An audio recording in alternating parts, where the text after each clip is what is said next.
ሳምንቱ ከተሰሙ ሀገራዊ ጉዳዮች መካከል በደቡብ ኢትዮጵያ ክልል ጋሞ ዞን ጋጮ ባባ ወረዳ መጋቢት 1 ቀን 2018 ዓ.ም በጣለው ከባድ ዝናብ ምክንያት የተከሰተው የመሬት መንሸራተት አደጋ በዜጎች ላይ ያደረሰው የሞትና የንብረት መውደም አሳዛኙ ክስተት አንዱ ነበር። በደረሰው አደጋ የዜና እስከተጠናከረበት ጊዜ ድረስ የ70 ሰዎች ሕይወት ሲያልፍ 60 ሰዎች ደግሞ የገቡበት አለመታወቁም ተነግሯል። በቀጣይ 10 ቀናት ዝናቡ ተጠናክሮ ሊቀጥል እንደሚችል መረጃዎች መኖራቸውን ተከትሎ የአደጋ ስጋት ባለባቸው አካባቢዎች መሰል ክስተቶች እንዳይደገሙ ህብረተሰቡ አካባቢውን ለቆ እንዲወጣ እየተደረገ ስለመሆኑም ተገልጿል። ሪፖርተራችን ሊያ ክብሮም በዚህ ጉዳይ ላይ ተከታዩን ዝርዝር ዘገባ አዘጋጅታለች። ወደዛው እንለፍ።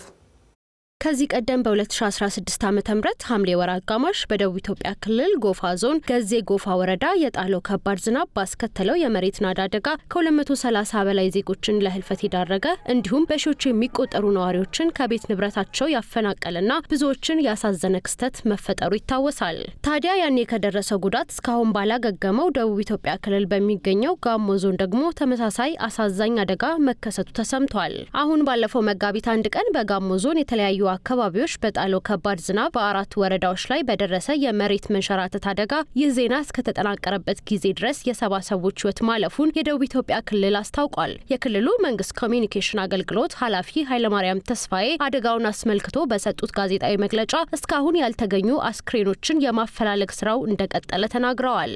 በደቡብ ኢትዮጵያ ክልል በጋሞ ዞን የበልግ ዝናብ ከታሰበው ጊዜ ቀድሞ የገባ መሆኑ ይታወቃል። የገባው ዝናብ ደግሞ ከፍተኛ መጠን ያለው ከመሆኑ ጋር ተያይዞ በ4 ወረዳዎች ላይ ጉዳት አድርሷል። ካሁን ባለው ሁኔታ ወደ 70 ሰው አስክሬን ተገኝቷል።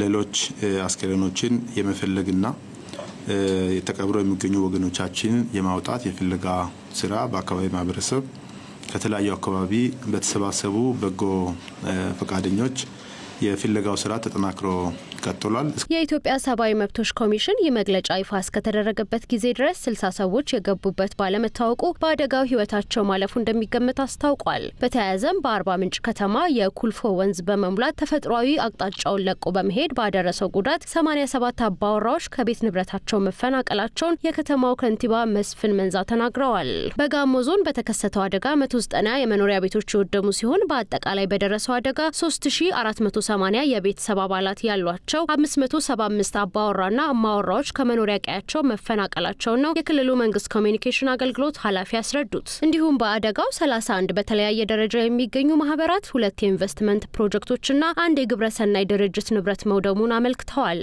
እዚህ ሂደት ውስጥ አርባ ምንጭ ከተማን ጨምሮ ከ3480 በላይ የህብረተሰብ ክፍል ከቤት ንብረታቸው ተፈናቅለው ይገኛሉ።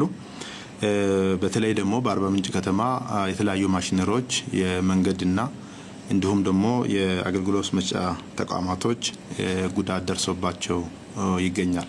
በክልሉ በቂ ድጋፍ ለማድረስ የተቋረጠ መንገድ የመጠገንና በዞኑ ሆነ በከተማም የወደመ ንብረት በዝርዝር ለይቶ መረጃ የመያዝ ጉዳይ አጽንኦት ሊሰጠው እንደሚገባ የክልሉ ርዕሰ መስተዳደር ጥላሁን ከበደ ገልጸዋል። ርዕሰ መስተዳደሩ የክልሉ መሬት አቀማመጥ በራሱ ለአደጋው መከሰት ምክንያት መሆኑን ገልጸው አስቸኳይ ድጋፍ ለማድረግ በቅንጅት መስራት እንደሚገባ መልእክታቸውን አስተላልፈዋል። የመንግስት ኮሚኒኬሽን አገልግሎት በበኩሉ ባወጣው የሀዘን መግለጫ የፌዴራልና የክልል ከፍተኛ አመራሮች በአደጋው ስፍራ በመገኘት የተጎዱ ወገኖችን የማጽናናትና የድጋፍ ስራዎችን በቅርበት የተከታተሉ እንደሚገኙ አስታውቆ በአደጋው ከመኖሪያ ቀያቸው ለተፈናቀሉ ወገኖች የሚያስፈልጉ መሰረታዊ ቁሳቁሶችና የምግብ አቅርቦቶች በአስቸኳይ እንዲደርስ ክልሉ ከፌዴራል አደጋ ስጋት ስራ አመራር ኮሚሽን ጋር በመቀናጀት ሰፊ የርብርብ ስራ እየተከናወነ ይገኛል ብለዋል። በርካታ የመንግስትና የግል ተቋማት በስፍራው በመገኘት ድጋፋቸውን እየሰጡ ሲሆን የዓለም ጤና ድርጅት በጋሞ ዞን በተከሰተው የመሬት መንሸራተት አደጋ ለተጎዱ ወገኖች አስፈላጊውን ድጋፍ ለማድረግና ከአደጋው በኋላ ለሚከሰቱ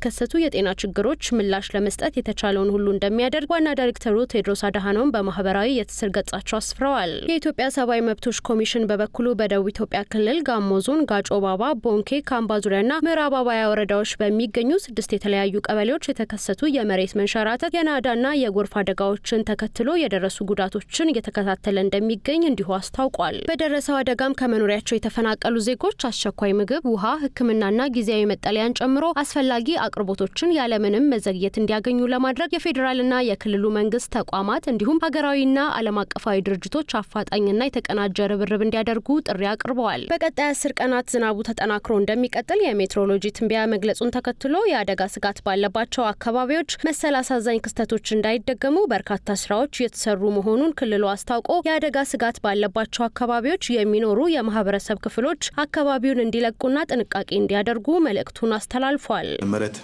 መሰንጠቅ የሚታዩባቸው ቦታዎች፣ የመሬት መንሸራተት የሚታዩባቸው ቦታዎች እንዲሁም ደግሞ ተዳፋታማ የሆኑ አካባቢዎች፣ ጎርፍ መውረጃ አካባቢዎች ላይ የሚገኙ ነዋሪዎች ራሳቸውን ምንጊዜም ዝናብ በሚኖርበት ጊዜና የመሬት መሰንጠቅ በሚኖርበት ጊዜ ራሳቸውን ከዚህ አካባቢ እንዲያሸሹ እንዲያርቁ ከብት ከማሰማራትም ልጆች ከማሰማራትም ከዚህ አካባቢ እንዲርቁ መልእክት ለማስተላለፍ ይወዳለሁ። በአደጋው ከፍተኛ የሆነ ሰብአዊ ጉዳት መድረሱን ያወሱት ኃላፊው በሀገር ውስጥና ከሀገር ውጭ የሚገኙ መንግስታዊና መንግስታዊ ያልሆኑ ተቋማት ድጋፍ እንዲያደርጉም ጥሪ አቅርበዋል። አደጋውን አስመልክቶ የአይነት ድጋፍ ማድረግ የሚፈልጉ ተቋማትና ግለሰቦች አርባ ምንጭ ከተማ በመምጣት የጋሞ ዞን አስተዳደርን ሊያገኙ እንደሚገባ የገለጹት ኃይለማርያም የገንዘብ ድጋፍ ማድረግ የሚፈልጉ በኢትዮጵያ ንግድ ባንክ 1032 13 12 86 5 የጋሞ ዞን አደጋ ስጋት ጽህፈት ቤት በሚል የሂሳብ ቁጥር እንዲያስገቡ አሳስበዋል። የክልሉ አደጋ ስጋት ምክር ቤት በጋሞ ዞንና አርባ ምንጭ ከተማ በተከሰተ የመሬት መንሸራተትና የጎርፍ አደጋ ፈጣን ምላሽ መስጠት በሚቻልበት ዙሪያ በመምከር የተለያዩ አቅጣጫዎች ማስቀመጡን እንዲሁ በሰጡት ጋዜጣዊ መግለጫ አስታውቀዋል።